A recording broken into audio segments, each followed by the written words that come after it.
You don't play with.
Luar biasa, keren banget. Ini pagi-pagi jadi selamat pagi Indonesia beda ya suasananya Jose, jadi jauh lebih meriah, luar biasa. Ya pemirsa, inilah Salad Club yang pastinya ini akan sangat menarik dan juga akan kita bahas pemirsa. Nah tadi kita sudah melihat ya penampilan energik dari Salad Club di panggung Selamat Pagi Indonesia. Ini Salad Club adalah apa Jose? Ya, Salad Club ini sebenarnya adalah grup musik elektronik ya yang bergaya, berani dan berkarakter. Tapi lebih lanjutnya teman-teman, sebelum kita ajak mereka berbincang di studio, kita simak terlebih dahulu profil singkat tentang kolektif musik yang satu ini. Salad Club adalah kolektif musik elektronik asal Indonesia yang beranggotakan 4 sosok dengan gaya berbeda. Mereka adalah Fikri, Coki, Bagusikalisasi, dan Indra Seven. Berangkat dari kecintaan pada musik dan salad, Salad Club lahir secara organik dari sebuah tongkrongan studio. Berawal dari lagu yang digarap Fikri dan Coki, kemudian berekspansi menjadi proyek serius dengan sentuhan masing-masing personel. Seperti salad yang terdiri dari berbagai sayuran dalam satu wadah, Salad Club juga merangkul keanekaragaman latar musik dan karakter. Fikri dengan lebih dari 50 lagu produksi tahunan, Coki sebagai gitaris netral yang juga produktif di dunia DJ, Bagusikalisasi dengan warna musik psychedelic dan indie dance, serta Indra Seven yang dikenal sebagai ikon musik techno bawah tanah di Indonesia. Kolektif ini mewujudkan diri dalam EP perdana yang berjudul No Asap, berisi 4 track yang diluncurkan melalui label musik elektronik Jepang. Rilis internasional ini menunjukkan bahwa musik tanpa kotak dan kolaborasi yang tulus masih mempunyai ruang di pasar global. Salad Club bukan hanya soal beat atau remix, tapi juga sebuah pernyataan budaya tentang keberagaman, kejujuran dalam berkarya, dan pengabdian pada musik yang berkarakter. Dengan DNA musik yang tidak pasaran dan visi kolektif yang tajam, Salad Club hadir menjadi fusi suara, rasa, dan identitas urban Indonesia masa kini. Ya, selamat pagi kembali lagi untuk Anda pemirsa, dan barusan kita sudah sama-sama menyaksikan performa spesial dari Salad Club yang pastinya beatnya bikin pagi hari ini makin semangat ya Jose. Dan untuk lebih lanjutnya pemirsa, kita akan langsung berbincang dengan para personil yang sudah hadir dari sini. Dan tadi kita sudah lihat sudah bergabung bersama kami Mas Fikri, Mas Indra, Mas Bagus, dan juga Mas Coki. Kita mau ke Mas Fikri terlebih dahulu nih. Mas Fikri, boleh diceritain nama Salad Club ini ceritanya gimana? Karena waktu kita coba searching kok restoran semua. Munculnya kok makanan. Iya. Gimana Mas? Sebenarnya sebelum ada nama Salad Club, gue sama Coki itu bikin track dulu kolaborasi. Oke. Ada 2 track original, terus di remix sama Indra 7 sama Bagusikalisasi. Jadi totalnya 4 track. Rilis 1 EP. Nah, untuk nama Salad Clubnya itu muncul ketika kita berempat lagi ngumpul di studionya Bagus. Terus mau pesan makan, mau pesan GoFood. Terus kebetulan pada saat itu Coki baru sembuh sakit gitu kan, jadi nggak bisa makan yang aneh-aneh gitu. Salad makanya. Iya, terus ada yang nyeletuk pesannya salad aja. Dan ternyata kita semua suka salad sih. Oh gitu. Penyintas. penyintas yang akhirnya memutuskan untuk hidup sehat ya, makan betul sehat. sekali. Dimulai dari nongkrong-nongkrong semua makannya sehat. Iya. Jadi ceritanya nih dibikin dulu musiknya baru namanya di ujung. Betul. Musiknya dulu. Oke, kalau gitu kita minta pertanggungjawaban Bang Coki dulu nih soal namanya Bang Coki. Tapi di sisi lain kita berbicara Bang Coki kan juga EDM, tetapi di sisi lain juga adalah seorang legendaris kalau menurut saya nih. Legendaris dari band Netra, luar Yang dulu biasa. ya. Kalau legenda mau busuk. Tapi transisi dari elektronik ke elektronik itu gimana ceritanya tuh? Dari dulu sebenarnya seneng, cuman masih apa ya, masih sebagai penikmat lah. Baru kali ini dapat kesempatan untuk kerjasama sama teman-teman di Salat Club. Tantangannya apa sih Bang Coki sebelum transisi ini menjadi ke musik saat ini? Makanannya sih. Gaya hidupnya ya. Tapi tantangannya ya kan nih buat gua turntable nih kayak atau XDJ atau CDJ zaman sekarang buat gua kayak instrumen baru aja, jadi belajar untuk disiplin dengan instrumen yang baru itu sih tantangannya. Tapi applicable nggak dari Sangat amat. Sangat amat. Boleh dielaborasi lebih lanjut Bang Coki? Iya kan basically secara ritme di musik itu hampir sama lah ya. Jadi kita untuk mix atau ujung-ujungnya sih ngelihat ke dance floor lah. Jadi nggak bisa ngebaca crowd untuk buat mainin lagu berikutnya atau beat berikutnya kayak gimana gitu. Kalau Kira-kira. kita baca-baca juga ya Mas Coki awalnya kan hanya berdua, kemudian memutuskan untuk menambahkan 2 orang lagi, ada Mas Bagus dan juga Mas Indra. Itu apa alasan akhirnya memilih personil itu mereka? Ini teman tongkrongan jangan-jangan nih ya? Bener. Jadi 2 orang ini, terutama Mas Indra 7 ini yang nyemplungin, yang salah satu orang yang nyemplungin gua untuk DJ. ke DJ. Oke. Kalau Mas Bagus ini saya kenal udah lama, cuman nggak kenal terus kenal lagi gitu. Iya. Oh sempet gak kenal terus kenal lagi. Balikan lagi. Balikan lagi, ampun kayak pacaran ya. Oke, sejauh ini kan kita tahu ya ada 2 single yang sudah dikeluarkan.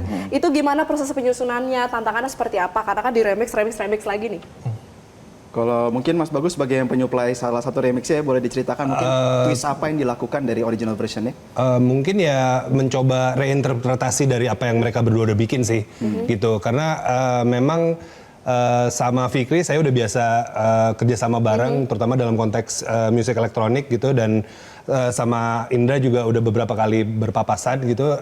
Jadi ketika diajak ini juga proposisi yang sangat menarik gitu, karena saya kenal banget musiknya kayak apa, ditambah lagi Coki juga walaupun baru tapi juga tentunya punya taring ya dalam produksi musik dan sangat ya antusias banget buat coba ngerjain apa yang bisa gue kontribut ke project ini gitu. Mas Bagus setelah memang sudah selesai di remix, langsung ACC kan nih dari 4 orang, apa banyak banget revisi-revisinya lagi?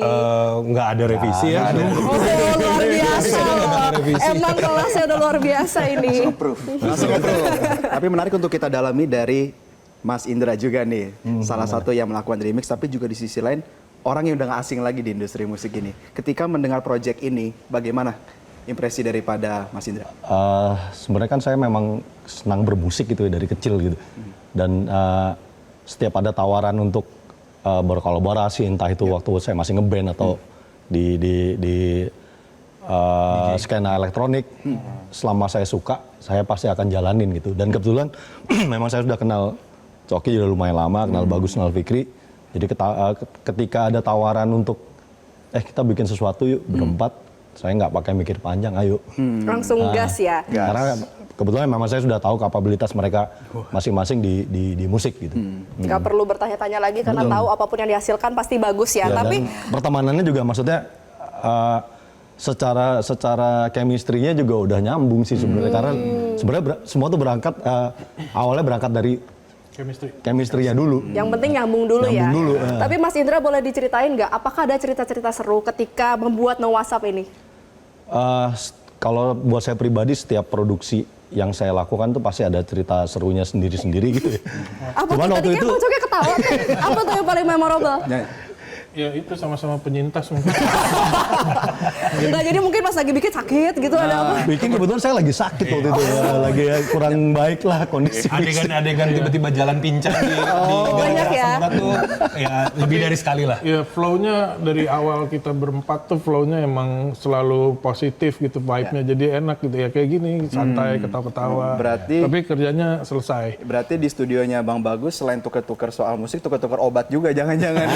Informasi obat. Tuker resep. Resep ini buat asam urat apa ya? Iya. Baiknya apa ya? Mereknya jangan disebut.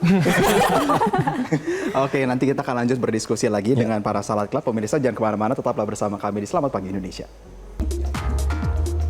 Pemirsa, Anda kembali lagi bersama kami di Selamat Pagi Indonesia. Masih bersama Salat Club, kolektif musik elektronik yang lagi ramai dibicarakan. Dan segmen ini kita akan kupas tuntas soal EP perdana mereka yang berjudul No WhatsApp yang dirilis melalui label asal Jepang House Tribe Records. Dan beberapa hal ingin kita lebih lanjut dalami kepada Mas Fikri. Jelasin dulu dong, No WhatsApp itu tuh artinya menolak pesan WhatsApp buat bapak-bapak di pagi hari apa gimana? WhatsApp. Sebenarnya No WhatsApp itu cuman sampel vokal aja sih. Oke. Jadi sampel vokal, terus gua sama Coki bikinnya tuh lebih ke tech house gitu kan. Vokalnya cuman kayak No WhatsApp. Tadinya Coki malah ada ide call only gitu, jadi No WhatsApp call only. Cuman ya itu dari sampelnya vokal aja sih. Tapi apa yang membuat akhirnya No WhatsApp ini dipilih jadi single yang utama, jadi track utama? Oh, kalau itu dari labelnya sih, dari House Tribe-nya. Oh, berarti memang preferensi dari mereka iya. memutuskan kayaknya wah ini paling Iya, oke nih. iya, betul sekali. Paling bagus nih No WhatsApp, nggak boleh WhatsApp jangan. Iya. Apalagi satu minggu kan. Nggak boleh, jangan Mas ganggu. Fikri lebih lanjut nih, boleh cerita nggak soal relasi dengan House Tribe ini seperti apa? Sudah berapa lama bekerja sama dengan mereka? Kalau untuk gua sendiri sih, gua ada dari tahun 2017, dari 2018 gitu rilis di sana. Total sih ada 4-5 track sih. Kalau yang untuk gua sendiri. Oke, kalau untuk yang grup perdana ya? Iya. Oke, ini menarik juga nih untuk kita lihat ya. Dan lebih lanjut kita coba untuk mendalami ke Bang Coki ya. Bang Coki serius dong. Gue udah tanya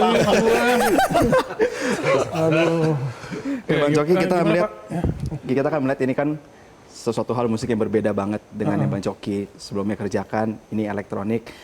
Diharapkan ini tuh bisa menghibur segmen-segmen dari mana yang akan menikmati musik EP ini? Segmen yang jarang lihat matahari mungkin. Underground. Underground ya. Enggak sih, segmennya sebenarnya nggak nentuin segmen mana aja, mungkin bisa lari pagi, bisa ibu-ibu senam, bisa Ibu-ibu Zumba nanti pakai lagu ini ya? iya, bisa party. Ada Zumba remixnya nanti. Tech house biasanya sih party ya, kalau tech house ya. Tapi ini ketua gengnya tuh kayaknya Mas Coki ya? Enggak, saya justru paling junior. Di geng ini saya junior. Tapi dengan latar belakang musik yang berbeda-beda ketika waktu itu produksi memadukan berbagai ide, masukan, preferensi genre atau mungkin sulit nggak, Bang Coki? Enggak terlalu sulit karena ya itu tadi vibe-nya udah enak, terus apa namanya chemistry-nya bagus. Jadi begitu kita bikin dari awal sebenarnya teman-teman juga udah tahu. Begitu kita meeting pertama tuh udah langsung banyak keluar ide-ide yang ada di EP ini gitu. Jadi makanya kita bilang tadi nggak ada revisi atau segala macam karena udah tahu apa style-nya masing-masing. Udah tahu style bagiannya masing-masing ya? Iya. Kalau gitu aku sekarang mau ke Mas Bagus. Mas Bagus kan salah satu yang remix nih. Apa poin khas yang mau ditampilkan oleh Mas Bagus di remix ini? Mungkin yang ngebawa warnanya sendiri ya, karena mungkin kalau dalam konteks elektronik musik kan kita sangat dibantu dengan kemudahan teknologi dalam arti ya apa ya, kemudahan tuh within reach banget karena semuanya basically mesin, tapi menurut saya sendiri artnya itu dari gimana cara kita keluar dari kerigitan mesin itu gitu dan nambah sesuatu yang organik di dalam vibe-nya itu gitu sih. Gitu kalau saya pribadi sih gitu. Nah kalau itu tadi dari Mas Coki, kalau dari Mas Indra gimana? Apa ya? Kalau saya sih lebih banyak kurang lebih hampir sama kayak Bagus gitu ya. Cuman kalau saya dalam produksi itu hampir 80% dengan analog sih sebenarnya. Maksudnya ada sisi humanisnya yang tetap saya jaga gitu. Karena kan saya berangkat sebenarnya dari awalnya dari ngeband itu. Jadi ketika terjun ke elektronik musik, jadi tetap ada sesuatu yang harus saya pegang sih untuk alat Idealisme musiknya gitu. ya? Bukan idealisme sih, jadi nggak pure kita cuma megang mouse, lalu aransemen di komputer, tapi saya lebih senang tetap ada yang bisa saya pegang alat musiknya gitu. Saya megang yang lain. Orderan makanan nih salah satunya ya. Kadang saya bantu pegang. Oke Mas Indra, lebih lanjut ini kalau misalkan bicara soal perkembangan dari budaya musik ini ke depan soal penjajakan, ada harapan atau mungkin prediksi ya terhadap format baru dari tren musik ini? Ya, kalau elektronik musik itu kan selalu berevolusi gitu ya. Iya. Dan selama peminatnya masih ada ya musik ini akan tetap ada sih. Cuman memang untuk genre pasti akan terus berkembang dan bertambah. Apalagi di Indonesia gitu ya. Oke, sambil kita udah mau menuju ke ujung segmen nih, kita mau undang teman-teman buat siap-siap, tapi ada satu pertanyaan lagi nih buat Mas Indra berkaitan juga dengan kehidupan budaya alternatif begitu ya, dan juga pandangan-pandangan Mas Indra terhadap produk-produk musik begitu ya. Bagaimana menyeimbangkan antara idealisme, kritis, tetapi juga untuk dikonversikan dalam bentuk produk musik. Bagaimana pandangan Mas Indra? Menyeimbangkannya kalau saya sih apa ya, segala sesuatu sebenarnya harus dibuat dari hati dulu sih. Oke. Jadi nanti ketika dilempar ke pasar, nanti tinggal ini aja sih apa istilahnya ya? Luck. Bukan luck. Apa yang dimulai dari hati pasti akan sampai ke hati. Pasti ya, betul. Nah, kalau rencana ke depan dari Salad Club ini kan sekarang kan kerjasama dengan label Jepang nih. Apakah ingin benar-benar ke dunia internasional, misalnya akan ke negara-negara lainnya? Ya, Fikri. Oke, langsung. Langsung. Target ke depannya Mas Fikri seperti apa? Kita akan ada rilisan EP lagi, mungkin 2-3 bulan ke depan. Terus di bulan Juli kita ada beberapa gigs, termasuk rilis party si Nawasa. Oke, tapi semua masih di dalam negeri ya? Iya. Kapan itu Mas? Tanggal 17 Juli. Tanggal 17. Iya ada di Juli tuh ada 2 atau 3 gigs. Berarti dalam waktu dekat akan ada rilis party yang pastinya ini akan membuat Salad Club ini semakin dikenal ya. Mas, saya kalau ada saran nih tolong dibuat Instagram Salad Club. Agak kesusahan kita ini kan. Salad-salad semua. Iya, iya. Di YouTube sih nontonnya seru ya, kan ada episode-episode masing-masing. Coba Mas Felix. Nah ini buat sebagai admin. buat teman-teman semua juga kalau misalkan ada gigs atau festival internasional yang mau dikunjungi, ada nggak yang pengen? Coba Mas Indra dari mana? Ini kayak di ospek, ini dari tadi Fikri gitu. Pengennya sih kita ke EDI ya. EDI. Amsterdam Dance Event. Amsterdam Dance Event. Itu acara Memang sangat populer itu di sana. ya setiap tahunan dan biasanya Oktober ya. Oktober. Dan itu dia nggak pure festival, tapi ada sisi edukasinya juga. Dan itu memang lebih menitik beratkan pada musik elektronik sih sebenarnya sih. Jadi udah kayak festival besarnya tapi khusus musik elektronik. Ya, tentu kita harapkan Salad Club bisa sampai ke tahap itu ya. Masih Itu 3 pasti bulan lagi nih, kita doa sesibuk bareng-bareng deh apapun- sekarang deh. Sesibuk apapun mereka pasti semua kosongnya jadwalnya itu demi hadir ke situ. Dan ya udah Jose, kalau kita nggak usah nunggu-nunggu lagi ya, kita langsung sama-sama saksikan pemirsa. Ada penampilan penutup dari Salad Salad Club Club. berikut ini.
Jelajahi cara baru mendapatkan informasi. Download Metro TV Extend sekarang.